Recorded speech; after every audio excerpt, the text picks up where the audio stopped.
اور جب اس کے لیے وقت کا تصور صرف رکھیں گے، وہ وقت جو گزرتا ہے، جس میں مرور ہے، جس میں ماضی، حال اور مستقبل کی تقسیم ہے،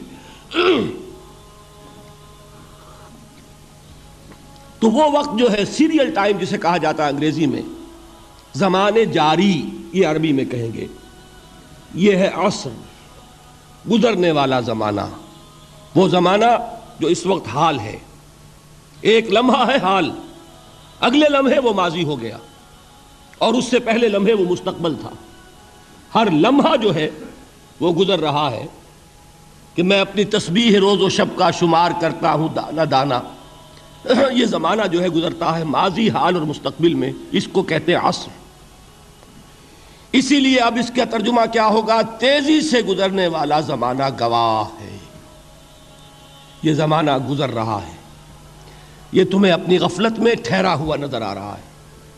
ہوشیار ہو جاؤ، یہ زمانہ تیزی سے گزر رہا ہے۔ دل کی ہر دھڑکن کے ساتھ تم اپنی قبر سے قریب تر ہوتے چلے جا رہے ہو۔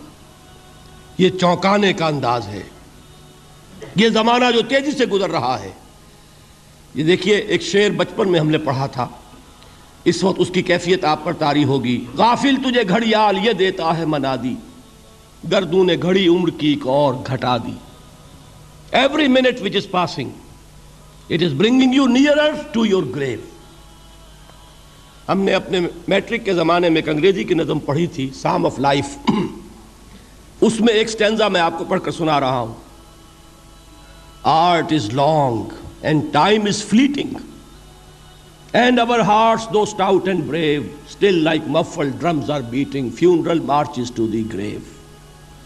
یہ آپ کے علم میں ہوگا، جب کوئی فوجی بڑا شخص جو ہے، کوئی جرنیل، اس کا جب انتقال ہو جاتا ہے، اس کی لاش کو لے کر جاتے ہیں، اس کے کفن کو، تو اس کے ساتھ ہی بینڈ بجتا ہے۔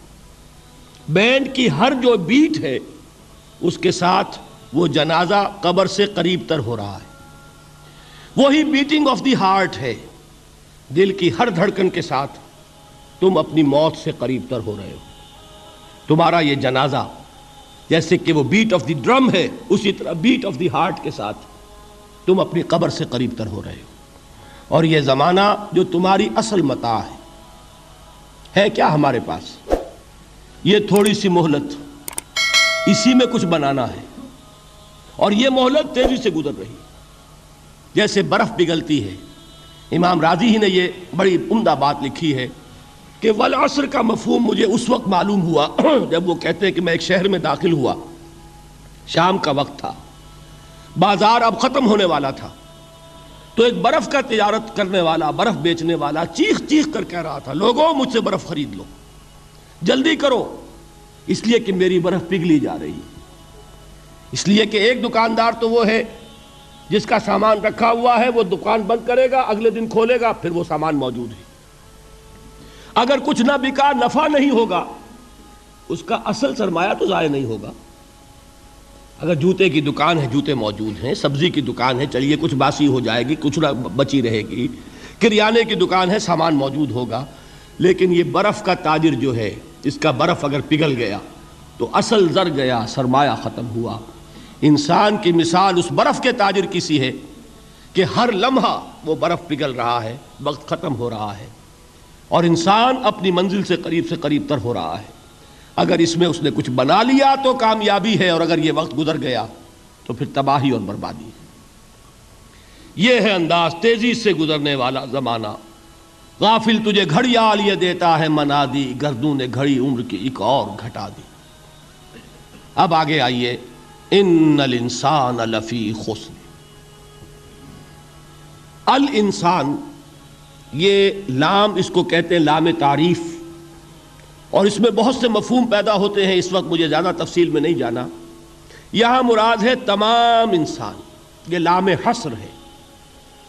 انا تاکید کے لیے آتا ہے، ان الانسان، یقیناً تمام انسان، لفی خسر، خسارے میں۔ لام پھر تاکید کے لیے ہے۔ اب یہ میں جن لوگوں کو عربی گرامر سے کچھ تھوڑا سا شغف ہے ان کے لیے عرض کر رہا ہوں، ایک آیت بھی معجزہ ہے قرآن کا۔